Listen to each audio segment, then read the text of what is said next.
வணக்கம். விப்ரோவோட latest quarterly results, அதாவது Q1 FY26 பத்தி கொஞ்சம் விரிவாக பார்க்க போறோம் இன்னைக்கு. ஆமா, அவங்களோட ஜூலை 17th earnings கால் டிரான்ஸ்கிரிப்ட் கிடைச்சிருக்கு. அத வச்சு தான் நாம இப்போ பேச போறோம். சரி, விப்ரோ இப்ப எப்படி பெர்ஃபார்ம் பண்றாங்க, புதுசா வந்திருக்கிற டீல்ஸ் எல்லாம் அவங்க ஃபியூச்சருக்கு எப்படி ஹெல்ப் பண்ணுன்னு அலசலாம் வாங்க. நிச்சயமா. இதுல ஒரு இன்ட்ரெஸ்டிங்கான விஷயம் என்னன்னா, விப்ரோ வரலாறு காணாத அளவுக்கு டீல்ஸ் ஜெயிச்சிருக்காங்க. கிட்டத்தட்ட $5 பில்லியன். அடேங்கப்பா, $5 பில்லியன்? இது பெரிய நம்பராச்சே. ஆமா, டோட்டல் கான்ட்ராக்ட் வேல்யூ, அதாவது TCV $5 பில்லியன். இது அவங்க வளர்ச்சிக்கு ஒரு நல்ல அறிகுறி மாதிரி தெரியுது. ஆனா ஆனா இதே குவார்ட்டர்ல அவங்களோட வருவாய் ரெவென்யூ கொஞ்சம் குறைஞ்சிருக்கு. ஓ அப்படியா? ரெக்கார்ட் டீல்ஸ் ஆனா ரெவென்யூ டவுன். இது கொஞ்சம் குழப்பமா இருக்கு. ஏன் அப்படி? அதத்தான் நாம இப்போ ஆழமா பார்க்கணும். கரெக்ட். அதுக்கு முதல்ல ஃபினான்ஷியல்ஸ் பார்த்தரலாம். சொல்லுங்க. அவங்களோட ஐடி சர்வீஸ் ரெவென்யூ $2.59 பில்லியன். இது போன குவார்ட்டரை விட 2% கம்மி. போன வருஷத்தோட கம்பேர் பண்ணா? போன வருஷத்தோட இதே குவார்ட்டரோட பார்த்தா கான்ஸ்டன்ட் கரன்சில 2.3% கம்மி. ஆனா அவங்க கணிச்ச வரம்புக்குள்ளதான் இது இருக்கு. ஆமா, அவங்க கொடுத்த கைடன்ஸ் ரேஞ்சுக்குள்ள தான் இருக்கு. அது ஒரு வகையில பாசிட்டிவ். இங்க இன்னொரு முக்கியமான விஷயம் கவனிக்கணும். என்னது அது? அவங்களோட ஆபரேட்டிங் மார்ஜின், அதாவது செயல்பாட்டு லாப வரம்பு, அது 17.3% அது உயர்ந்திருக்கு. ஓஹோ, இது போன வருஷத்தோட அதிகமா? ஆமா, போன வருஷத்தை விட 80 அடிப்படை புள்ளிகள், அதாவது 0.8% அதிகம். இது நல்ல விஷயம் தான். ஆனா மேனேஜ்மெண்டே ஒன்னு சொல்லிருக்காங்க. என்ன சொல்லிருக்காங்க? இப்போ ஜெயிக்கிற இந்த பெரிய டீல்ஸ்லாம் இருக்கு இல்லையா, அதுல போட்டி ரொம்ப ஜாஸ்தி. அதனால மார்ஜின் கொஞ்சம் கம்மியா தான் கிடைக்குதான். அப்படியா? அப்போ எதிர்காலத்துல ஒட்டுமொத்த மார்ஜின் குறைய வாய்ப்பு இருக்கா? சரியா சொன்னீங்க. அது குறைய வாய்ப்பு இருக்குன்னு அவங்களே சொல்லிருக்காங்க. இது கொஞ்சம் யோசிக்க வேண்டிய விஷயம்தான். சரி, ஆனா நிகர லாபம், நெட் ப்ராஃபிட் எப்படி இருக்கு? நெட் ப்ராஃபிட் நல்லாவே வளர்ந்திருக்கு. போன வருஷத்தோட ஒப்பிடும்போது 10.9% வளர்ச்சி. ஓகே, அது எப்படி? மார்ஜின் பிரஷர் இருக்குன்னு சொல்றீங்க, ஆனா நெட் ப்ராஃபிட் வளர்ந்திருக்கே. ஆமா, அதுவும் 246 கோடி ரூபாய் ரீஸ்ட்ரக்சரிங் செலவுக்கு அப்புறமும் இந்த வளர்ச்சி வந்திருக்கு. ஒரு பங்குக்கான வருவாய் EPSம் 10.8% வளர்ந்து $3.02 இருக்கு. சரி சரி, பணப்புழக்கம், கேஷ் ஃப்ளோலாம் எப்படி இருக்கு? கேஷ் ஃப்ளோ ரொம்ப ஸ்ட்ராங்கா இருக்கு. நெட் ப்ராஃபிட்ல 115% அளவுக்கு கேஷ் ஜெனரேட் பண்ணிருக்காங்க. கையிருப்பு பாத்தீங்கன்னா $6.4 பில்லியன். ஓகே, அப்போ ஷேர் ஹோல்டர்ஸ்க்கு ஏதாவது அறிவிப்பு இருக்கா? இருக்கு. ஒரு ஷேருக்கு ₹5 இன்டரிம் டிவிடெண்ட் அறிவிச்சிருக்காங்க. அது மட்டும் இல்லாம அடுத்த 3 வருஷத்துல நிகர லாபத்துல குறைஞ்சது 70% ஷேர் ஹோல்டர்ஸ்க்கு திருப்பி கொடுக்க போறாங்களாம். எப்படி?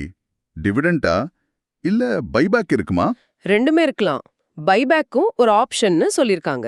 சரி, இப்போ அந்த 5 பில்லியன் டீல்ஸ் பத்தி இன்னும் கொஞ்சம் டீடைலா சொல்லுவீங்களேன். TCV 51% வளர்ச்சின்னு சொன்னீங்க இல்லையா? ஆமா, போன வருஷத்தோட ஒப்பிடும்போது 51% அதிகம். இதுல பெரிய டீல் மட்டும், அதாவது லார்ஜ் டீல்ஸ் 2.7 பில்லியன், அது 131% வளர்ச்சி. மொத்தம் 16 பெரிய டீல்ஸ், அதுல 2 மெகா டீல்ஸ். வாவ், 131% வளர்ச்சியா லார்ஜ் டீல்ஸ்ல? இது உண்மையிலே பெரிய வெற்றி தான் விப்ரோவுக்கு. ஆனா இது எல்லா இடத்துலயும் ஒரே மாதிரி இருக்கா? ஜியோகிராபிக்கல் அப்படி இருக்கு? இல்ல, அங்கதான் கொஞ்சம் வித்தியாசம் இருக்கு.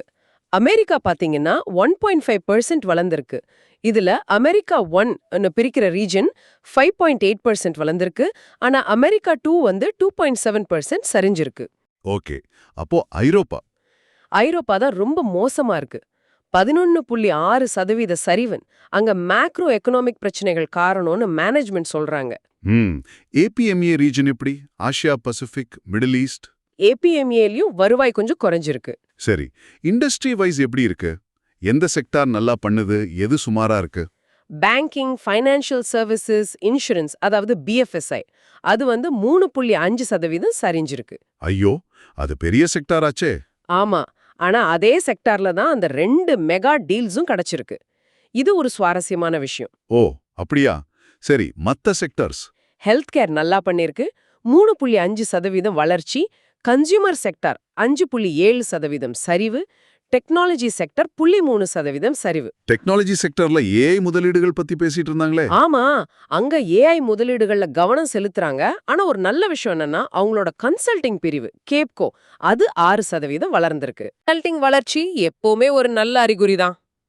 சரி, இப்போ அவங்களோட ஸ்ட்ராட்டஜி பத்தி பாப்போம். சொல்லுங்க. அவங்க ஏஐ ஃபர்ஸ்ட் பத்தி ரொம்ப பேசுறாங்க இல்லையா? கரெக்ட்.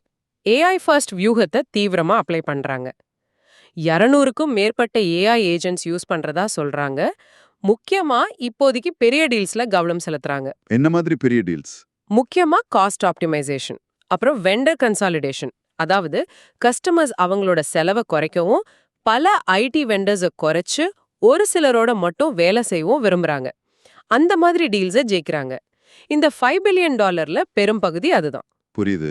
ஆனா இதுல என்ன சவால்கள் இருக்கு? முதல் சவால் நம்ம முன்னாடியே பேசின மாதிரி மார்ஜின் பிரஷர். இந்த பெரிய டீல்ஸ் குறைஞ்ச லாபத்துல வருது. ஆமா. இரண்டாவது ரெவென்யூ கன்வர்ஷன் லேக். அதாவது இப்போ சைன் பண்ணா 5 பில்லியன் டீல்ஸ் உடனே ரெவென்யூவா மாறாது. அதுக்கு கொஞ்சம் டைம் எடுக்கும், சில குவார்ட்டர்ஸ் ஆகும். ஓகே. மூணாவது ஐரோப்பாவோட பலவீனம். அந்த மார்க்கெட் மறுபடியும் வளர்ச்சிக்கு திரும்புறது கொஞ்சம் சவால் தான். ம் அப்போ அடுத்த குவார்ட்டருக்கு Q2க்கு மேனேஜ்மெண்ட் என்ன கணிச்சிருக்காங்க? அவங்க கணிப்பு கொஞ்சம் சுமாரா தான் இருக்கு. ரெவென்யூ 2.56 பில்லியன்ல இருந்து 2.612 பில்லியன் வரைக்கும் இருக்கலாம்னு சொல்றாங்க. அப்படின்னா போன குவார்ட்டரை விட -1%லேருந்து +1% வரைக்கும் மாற்றம் இருக்கலாம் அந்தானே? ஆமா, கிட்டத்தட்ட ஃபிளாட்டா இருக்கும்னு எதிர்பார்க்கறாங்க. ஷார்ட் டேர்ம்ல பெரிய வளர்ச்சி இல்லைன்னு தெரியுது. சரி. அப்போ மேனேஜ்மெண்டோட மெயின் ஃபோக்கஸ் இப்போ எதுல இருக்கு? அவங்க ரொம்ப தெளிவா சொல்லிட்டாங்க, வளர்ச்சி தான் அவங்களோட நம்பர் 1 பிரையாரிட்டின்னு. க்ரோத்தா? ஆமா, அதுக்காக ஷார்ட் டேர்ம்ல மார்ஜினை கொஞ்சம் விட்டு கொடுக்கவும் தயாரா இருக்கிற மாதிரி தெரியுது. ஓஹோ.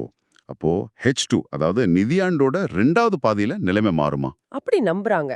H2 நல்லா இருக்கும்னும், குறிப்பா ஐரோப்பா அப்ப வளர்ச்சிக்கு திரும்பும்னும் எதிர்பார்க்கறாங்க. சரி. அப்போ மொத்தத்துல நம்ம என்ன புரிஞ்சுக்கலாம்? விப்ரோ பெரிய டீல்ஸ் மூலமா ஃபியூச்சர் growthக்கான பேஸ்மெண்ட் போடுறாங்க. ஆனா அதோட ரிசல்ட்ஸ் தெரிய லேட் ஆகும். அது வரைக்கும் மார்ஜின்ல கொஞ்சம் அழுத்தம் இருக்கும். கரெக்ட்டா? சரியா சொன்னீங்க. வளர்ச்சிக்கு முக்கியத்துவம் கொடுக்கறாங்க இப்போ. இப்போ உங்களுக்கான ஒரு கேள்வி, நீங்க யோசிக்கிறதுக்கு. கேளுங்க. விப்ரோவோட இந்த வளர்ச்சிக்காக லாபத்தை கொஞ்சம் குறைக்கலாம் அப்படிங்கிற ஸ்ட்ராட்டஜி ஒர்க் அவுட் ஆகுமா? இந்த 5 பில்லியன் டீல்ஸ் வெறும் பேப்பர்ல இல்லாம உண்மையாவே நீண்ட கால வளர்ச்சிக்கு உதவுமா? இதை அவங்கனால சரியா செயல்படுத்த முடியுமா? இதை நீங்க எப்படி பாக்குறீங்க? இதுதான் இப்போ முக்கியமான கேள்வி.